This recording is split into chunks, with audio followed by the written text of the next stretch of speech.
Welcome back to the morning show here on Arise News. Joining us now to take a look at the news stories making headlines around the globe is Arise News correspondent Aron Akerejola.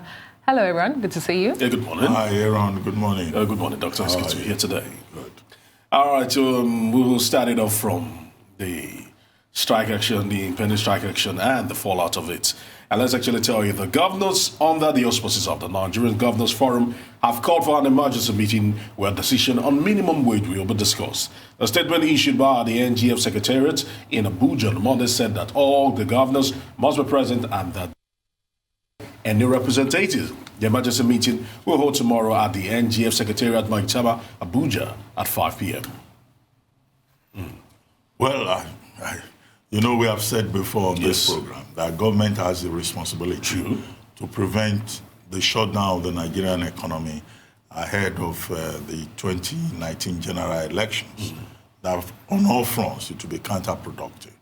We have also made the point that Labour has timed its response, its reaction to what it earlier described as government's attempt to blackmail Labour, organized Labour, and also to treat the issue of minimum wage with levity.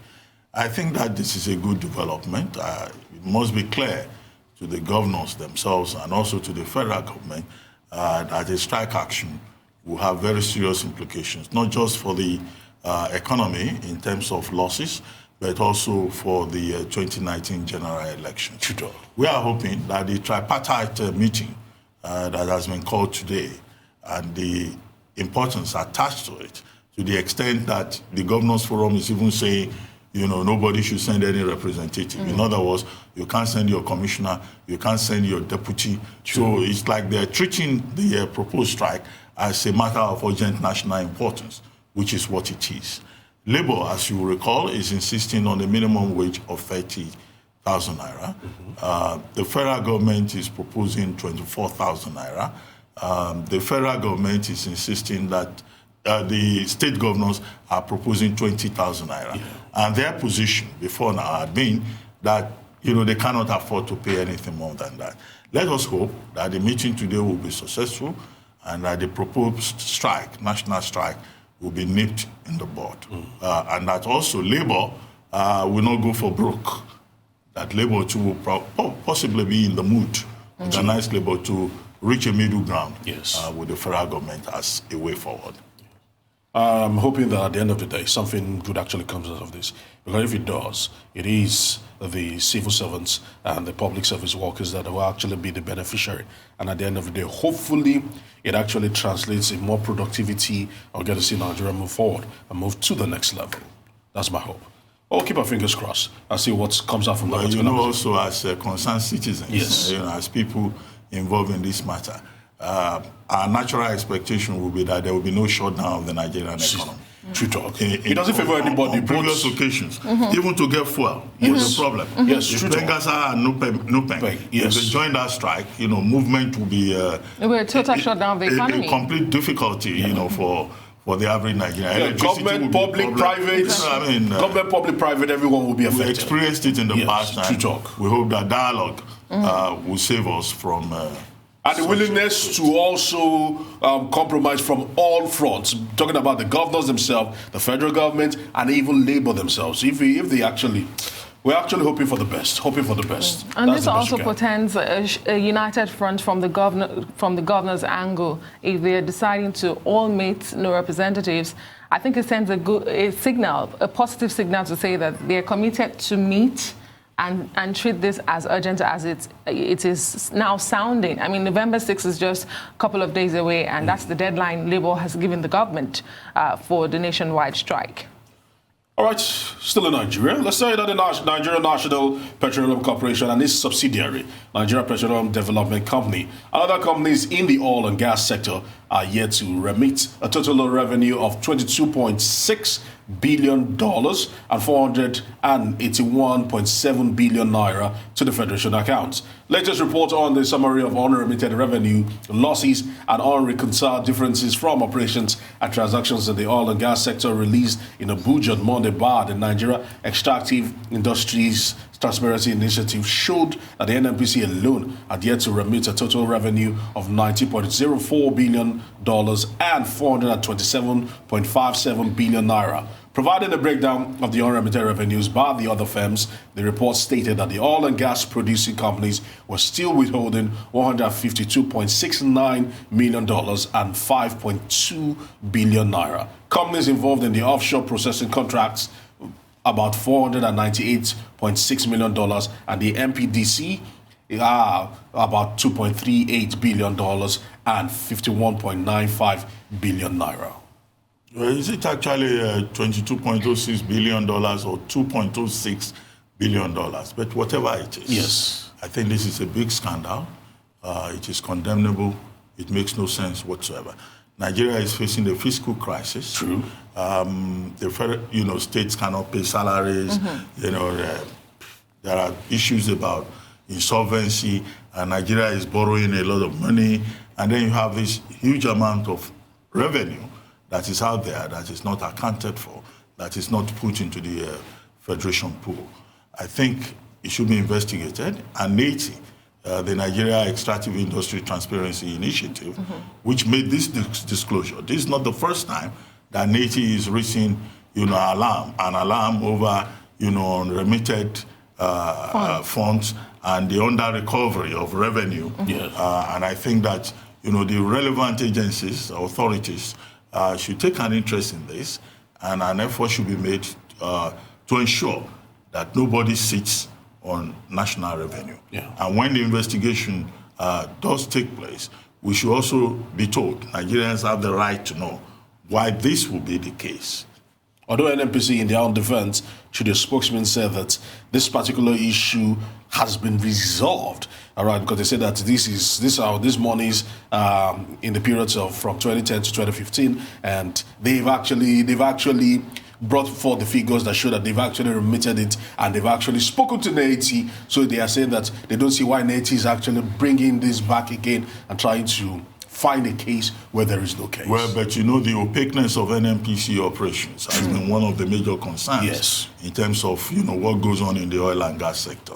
And I'm surprised that they are saying that this was between 2011 and 2015, which is a standard excuse to blame the past for everything. But NATI makes it clear that even under this administration, yes, there's been a lot of opaqueness, about NNPC remittances.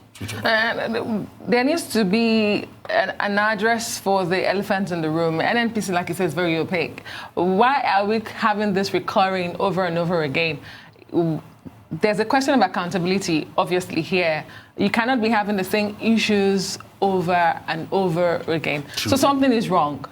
And until we fix that... Or there's a miscommunication somewhere. No, it's not miscommunication. It's not a matter of miscommunication. It's lack of transparency. It's accountability. It's lack of accountability. And this has to be fixed so we don't keep running in circles and ending up in the same place. All right. We'll still be monitoring the situations. Well, moving on from there to a sad one. Let's tell you that a combined team of policemen and soldiers reportedly opened fire on the members of Islamic movement in Nigeria, the IMN, better known as Shiites, in Abuja on Monday evening. The incident happened at the Yanya checkpoint along Mararaba Road in the nation's capital. Security operatives had intercepted the procession of the sect members who were marching from Mararaba and Nasarawa axis. According to a witness, the policemen and soldiers fired live bullets after failing in the bid to prevent the protesters from moving into the city. Many of the protesters were killed and some sustained injuries. On Saturday, 5 IMN members were shot dead during a procession in Zuba, Gogalada Area Council of the Federal Capital Territory in Nigeria. Well, when you hear stories like this coming out of Nigeria, you are forced again to think about the problem. Yes. With the value we place on human lives. True. And the integrity of the operations of our security agencies. Yes. This is not the first time that the Shiites, will be treated in this manner, and many of them will be killed. Since 2015, in 2015, there was a confrontation with the military. Yeah.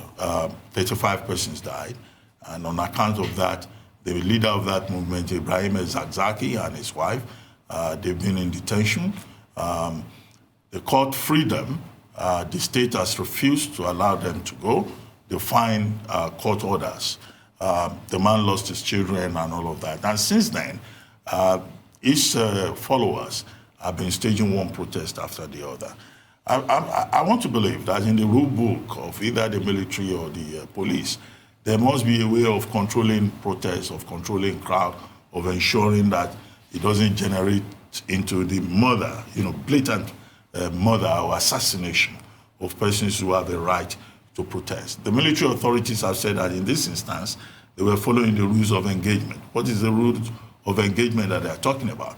They said the Shiites were carrying guns. I mean, I have not yet seen the footage of where the Shiites in Nigeria carry guns and shoot, so they will need to prove that.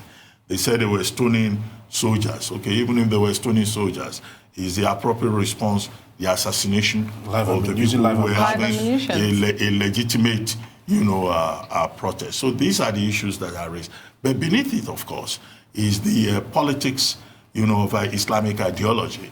The Shiite movement, the Shiites in Nigeria are pro-Palestine, they are pro-Iran, they are anti-Israel, and you know that predominantly many of the persons in the security agencies in Nigeria belong to the Sunni Saudi Arabian wing.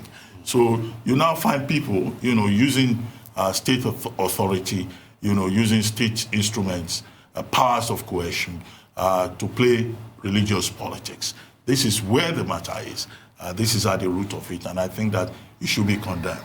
I mean, whoever they may be, whether they are Shiites or they are whatever, they have a right to protest. And in this particular case, they are asking the Nigerian government to respect the rule of law. True. And release their leader and his wife. That's Ibrahim El-Zakzaky. And I think that that's something that the international community should take a keen interest in. Nobody should become a victim on account of faith or belief or ideology. True. This is becoming more prevalent because this year alone, this is not the first, this is not the second incident we've actually had. It's really sad that every time this comes up, we hear that casualties are actually recorded. And like you said, all they are actually asking for at this point in time is the release of El-Zakzaky. And in my own opinion, that is fair. That is fair on their own part to say that we want to protest that the rule of law be followed. And this particular hostility they always suffer every single time in Abuja, whether it's at the city center where it happened some 3-4 months ago, or whether it was at Maraba, or whether it was at Gwagwalada, at any point in Abuja, wherever it's happening and its environs, it's always been the same thing. No, it's like when the Shiites are involved, yes, they just open fire. It should not be. Without it should not be. Thought, yes. They are just asking for the rule of law, which the Nigerian government should actually respect, and which we are all covered under, should be just respected. And in any case, if Ibrahim El-Zakzaky has committed any offense in the eyes of the government, he should be taken to court and be made to face trial. That's it. Okay? But to keep him permanently, and then target his followers, I think is not good at all. He's taking it. The optics is bad, whichever way we look at it. I think I tend to disagree a bit with the views here. I think there's a bit of blame sharing that should go around. Fair enough. There's no. You have a constitutional right to protest. However, let's look at the mode of protest that the Shiite members have put up over and over again, and then look at the military response to the protest. Should you use live ammunition to control a crowd? No, definitely is the answer. But is the form and the mode of protest acceptable? What is the form? When you stone, and if you chronicle this back, we get to see things happen. Before El-Zakzaky was arrested. Is the stoning proven? Well, is it proven? They alleged all of this is alleged. So it's an allegation. But at the end of the day, I still think that because the Shiites are not. The man is carrying a stone. Let's even assume, right? Yes. And he's throwing the stone, and you say you are following rules. An officer, the Nigerian military, and then you say you are following rules of engagement, and you fire live ammunition. No. I don't. That's condemnable. However, should you stone an officer of the law? No, that's their allegation. That's their allegation. Yes, it all still remains allegations, but I also think that this blame should go around fair and square. No, but we have a duty to defend the right to protest. True. I mean, this is like justifying the shooting of Mexicans across the southern border of the United States by border guards. But they are allegedly peddling stones. Well, in their case, well, maybe that is proven. But in this particular case, it's not proven. Even if it is proven, the response is disproportionate to the action. True talk. Okay. All right, moving away from Nigeria now, let's actually spread to Africa. I'll tell you that at least 9 people have been wounded in a suicide bomb blast that rocked the center of Tunisia's capital, Tunis. According to the Interior Minister, a 30-year-old suicide bomber detonated an explosive on Monday afternoon near the Le Palmarium shopping center on the busy Habib Bourguiba Avenue. They said that 8 policemen and 1 civilian were wounded following the suicide attack, with bombers as the only fatality. The injured have been transferred to Hospital Charles Nicole in Tunis and the military hospital. Tunisia has remained a problematic society, if I may use that word, since the exit of President Ben Ali in 2011. This is probably one of the very mild attacks that they have experienced. But the net effect of it is that, these occasional acts of terrorism in Tunisia has harmed the tourism sector in that country. Tunisia used to be a destination. It has even grounded it. It's not even just harmed it. Tourists, But to have this kind of attack in central Tunis, again, sends out a very wrong signal. And the lesson from all of this, of course, is that terror is real. It's a continuous, almost unending, corrosive war against humanity, against society, against governments. When you least expect it, the terrorists strikes. The last time, the Islamic group in the Levant, the ISL, claimed responsibility. But in this particular incident, no responsibility has been claimed. Even the security officials were caught unawares, because one of them even said, he even thought it was an accident. But it may be a mild act, only the bomber losing her life, but still, it resonates about the level of growing insecurity in Tunisia. Like you just rightly said, previously, maybe that's why when we see acts of terrorism, it must actually be nipped in the bud, because usually it was more prevalent in the borders surrounding Algeria and Libya. Right now, we're now beginning to see it witness in the capital of Tunisia, in Tunis itself. And certainly, if the government does not take very, very proactive steps in trying to curb this, I don't know. Tunisia has already, like you said, tourism has actually been brought to a standstill in Tunisia, because certainly with all those killings in 2015 where some Brits actually died, nobody wants to go to Tunisia. Nobody wants to go to Tunisia to go and sightsee or do anything. And hearing this again in the city center, it's just devastating. Really sad, I must say. Among those that were wounded were police officers, like I said, were really caught on guard. Tunisia had remained under a state of emergency and was even still extended till November recently, and this just coming. The tourism, yes, the 2015 attack was deadly. The twin bombings, one in a hotel, a very 10 bodyguards died. Yes, in a very known hotel where a lot of tourists go to. And so this is just sad for the country, which is trying to come out of that and try to build again on that tourism that they are known for. It's really sad.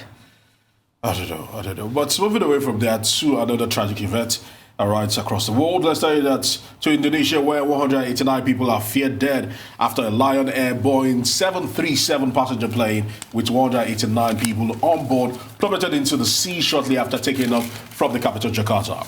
Rescue boats and divers had been at the scene of the crash, searching for survivors as an investigation gets underway into what caused the flight JT610 to crash. It was on a scheduled flight to Pangkal the main town in Bangka Belitung Island. Indonesian aviation and transport safety officials said that the plane had been cleared by air traffic controllers to return to Jakarta's airport following a request from its pilot about 2 to 3 minutes after takeoff before it lost contact with ground control.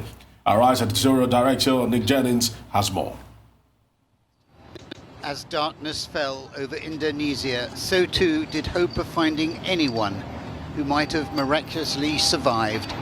The body bags mounting, showing the human cost after Lion Air flight FT610 crashed into the sea shortly after takeoff with 189 people on board. Immediately after the plane went down early this morning, rescue boats were on the scene in a desperate but fruitless search for any survivors. An oil slick offered searchers a clue as to where the plane plummeted into the sea. Divers sent down to locate the wreckage up to 35 meters below the surface. As families of those on board the plane wait in hope for news, President Widodo has urged Indonesians to keep on praying as rescue and recovery operations continue. He's ordered a full investigation by the National Commission for Transportation Safety into the country's second worst air disaster. Among those on board were 20 staff members from the Indonesian Finance Ministry. We are making the best efforts to find and save the victims, and will keep on praying so that the victims can be found soon.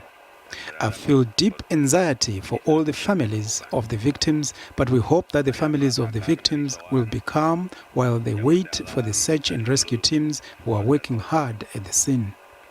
We are still focusing on the search and rescue of the victims and asking for prayers and support from all of us. Thank you. The aircraft manufacturer Boeing is also keen to find the answers that may lie inside the black box flight recorders, still to be recovered. Why flight JT610 plunged into the sea 13 minutes after takeoff remains a mystery. The aircraft was almost brand new, and according to officials, no distress signal had been received from the aircraft's emergency transmitter. Nick Jennings, Arise News. Well, very sad report there. But the question is, how on earth, did a brand new aircraft, fail minutes after taking off? This is not just a brand new aircraft. It has done only about 800 hours, we're told. And then, it's one of the popular brands from Boeing 737 MAX 8. What even makes it more tragic is that, Indonesia has a poor air safety record. The last time it was an Airbus, that crashed. Again, many lives were lost. And yet this is a country of about 13,000 islands, an archipelago, which means that the main means of transportation in that country is air travel. So I think it's very scary. We hope that in this instance there will be investigations. The other questions to raise is that, look, this aircraft had difficulties taking off. It was grounded for about 2 hours. There were certain irregularities. The air conditioning was malfunctioning. So could there have been some kind of failure on the part, of the authorities and the airline? Should that particular aircraft have been allowed to take off in the first place? Because it took off in less than 10 minutes. It was requesting making a request to the control tower to go back to base, to return, but it never made it back. So many lives lost. I mean, you can imagine the grief, the pain, the frustration, of the almost 200 families that have been affected. True. Really sad, really sad. But we actually hope at least they can find closure on this. Anyway, thank you, Aron. Thank you very much. Always a delight to have you. Always good to be every morning. Always good to be Thank you. Yeah. That's all on the news headlines. We take a short break now.